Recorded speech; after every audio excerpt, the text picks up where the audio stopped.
Okay.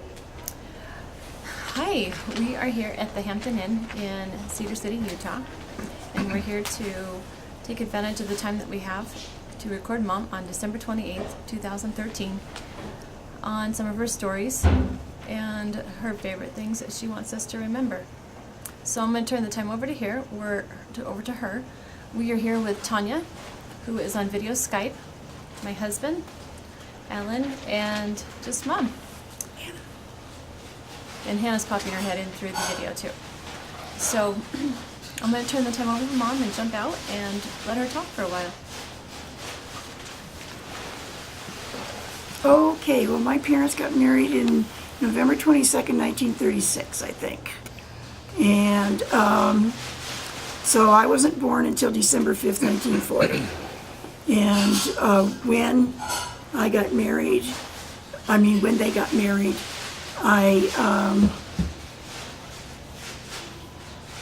they lived at 1111 17th Avenue North in an apartment building behind 1625 Emerson, which was a house that belonged to Captain John Henry Hasty and David Mark Warner, his son. And then when Mom got pregnant, we moved to Robbinsdale on Zenith Avenue. I can't remember the address, but I know that the house had two great big, huge fir trees, Christmas trees in it. Some of my recollections of being in that house was I was about probably 6 months old, around that age, where I would go, I would be sitting in the high chair, and my mother brought me in from the cold, from the snow, and to reiterate, coming in from the snow, it was cold. She put me in the high chair, and she gave me this soup, and because she wanted me to warm up my body. And I took one sip of that soup and I said, "Mom, that damn soup hot." And that was the first words that she heard out of my mouth, clearly, because I was mostly gibberish at the time. She had me in a crib, and she spent the whole day at one point wallpapering the wall with ABC. It had ABCs all over the wall, with the wallpaper. And she laid me down for a nap, and it was very, very quiet. She was wondering, I'm wondering why it's so quiet in Judy's room. She should be up by now, and it was probably a couple hours. And she went in, and I had found the crayons, and I decorated the wallpaper, not only with the crayons, but with my feces. And it was all over the place. My mother was devastated. She just sat down on the floor and cried because I had made such a mess of that brand new wallpaper. I had a little friend across the street. I can't remember her name, but we went over there one time, and my mom had to go to the store or something, and she left me with this neighbor.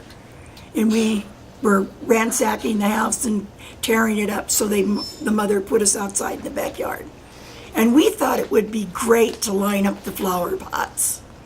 So we'd take them out in the yard and we'd line them up, and then we'd bring them back and we'd put them back and line them up on the porch.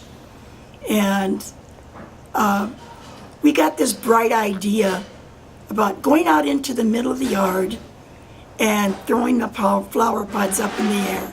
Wouldn't that be fun to see how high we could get them? And so she would throw one, and we'd run back to the edge of the house.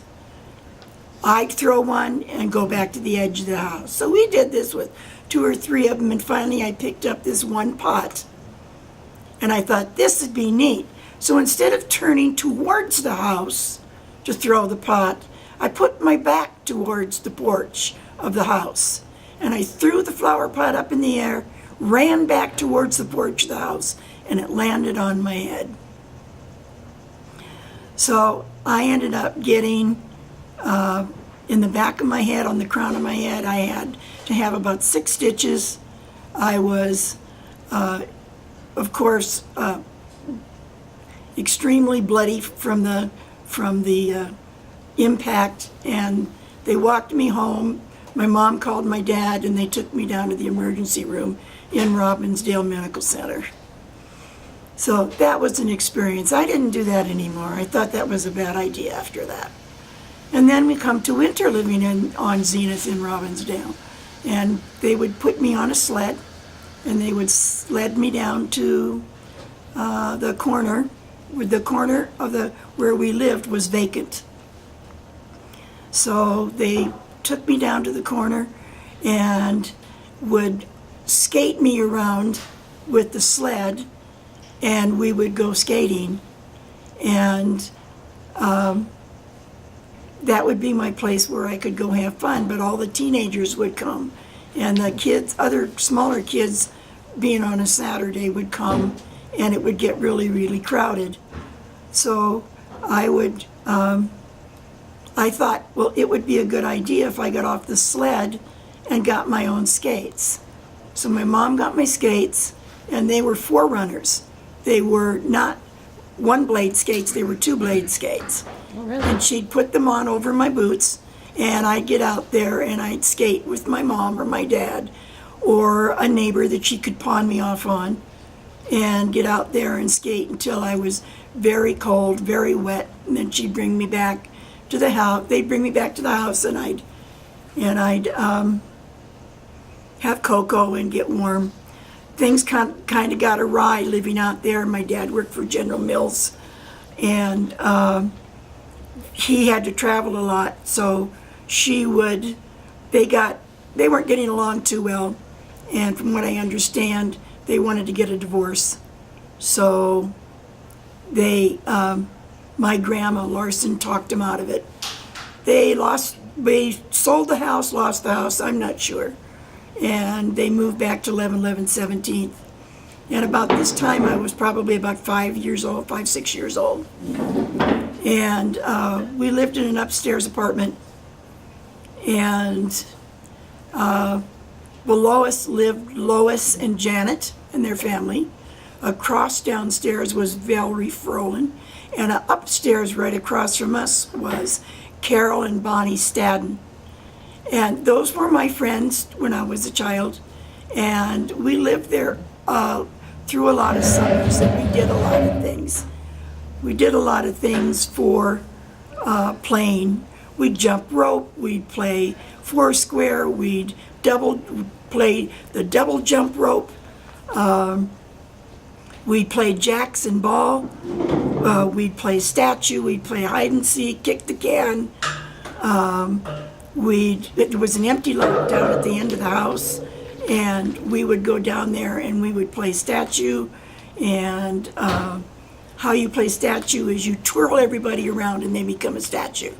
And then there's one person that's a store owner and one person that's a buyer. And the buyer comes in to buy the statue, and you can't move because you're the statue, and you can't move until they come and buy you. And it was just a fun game that we played. And then there was Old Lady Witch that we used to play. We used to dress up, one would dress up as an old lady witch with a hat and a cape, and she would go around and scare all of us. And that was kind of a nighttime game because you could hide. And then we played kick and can at night till about 9:30. It was dark, and we'd play kick the can in the street. So when you kicked the can, you couldn't find the can, and then you couldn't find the kids. So the first one that would come in and kick the can meant that if you didn't catch them and they kicked the can, you had to start all over, and they all got to go hide again. Because anyone that came in to kick the can or to say that they were safe, they'd come in and touch the can and say that they were safe and that they'd stand and wait for the rest to be caught. But if someone came in and kicked the can, it would start it all over again, and you would still be it. One time, I was a little girl. I was probably about 8 or 9, and the neighbor. We lived in an area where you had alleys down on, like Emerson was one side and Fremont was another, and going down the center of those two streets, in the back of your houses was an alley, And that was a kind of like a short can where the trash man would come, the sheeny man would come, the fish man would come, the ice man would come. And because we would get we didn't have refrigerators, we had these little boxes where you'd get these blocks of ice, and you'd have to take the ice man and stop him and get this block of ice so you could keep your food cold in the summer. In the winter, you could put your food out in the snow on the porch and keep the ice cream cold and the milk cold. But in the summertime, you needed the ice man. The sheeny man would come down because he was a man and had this great big horse-drawn cart, and he had all kinds of wares in it, like he had old things, new things, and he was just a kind of a traveling salesman down the alley you could buy things from. And then there was the fish man, and he'd call out that he was a fish man coming down the alley. I don't remember what he said, but it was kind of funny. And they'd go to every alley in town and try to sell their wares. And so at the other end of this block, there was this house that I babysat with. I was watching the kids while she went to the store. And there was money up on the dresser. And there was quarters and dimes and stuff. And I thought, oh, neat, I can pay myself. And I took the quarters and the dimes and the nickels, and I put them in my pocket, never thinking that she knew exactly what was there and that she was setting me up to see if I was an honest person. So I took the money, and she paid me, and I went home. And next thing you know, my mother gets a visit, and she explained to her that she had the money up on the dresser and she wanted to know where it was. And of course, being the smart little kid that I thought I was, I lied. And I told her, what money? I didn't see any money. And Mom checked my pockets. And when she checked my pockets, she found the money. And that was the end of my babysitting job. I didn't get to go back to that house again because that lady didn't trust me. The apartment that we lived in, they had what they call wells. You could look out your bathroom window and holler down this big well that would go all the way from the top floor all the way to the basement. And so if I wanted to talk to Lois or Janet, I'd just stick my head out the bathroom window and yell their name, and they'd stick their head out the window, and we'd sit there and have a conversation. So we did that a lot.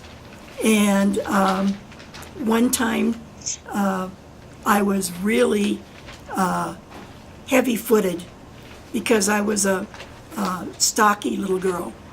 And I would go up and down the stairs like bulls in a china shop.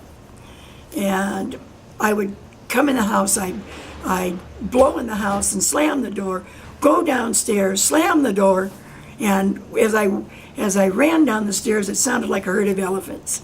So one day my dad got really sick and tired of that, and he called me upstairs and he says, okay, I don't want to hear any more of slamming the doors and running. He says, when you kids run up and down the stairs, you sound like a herd of elephants.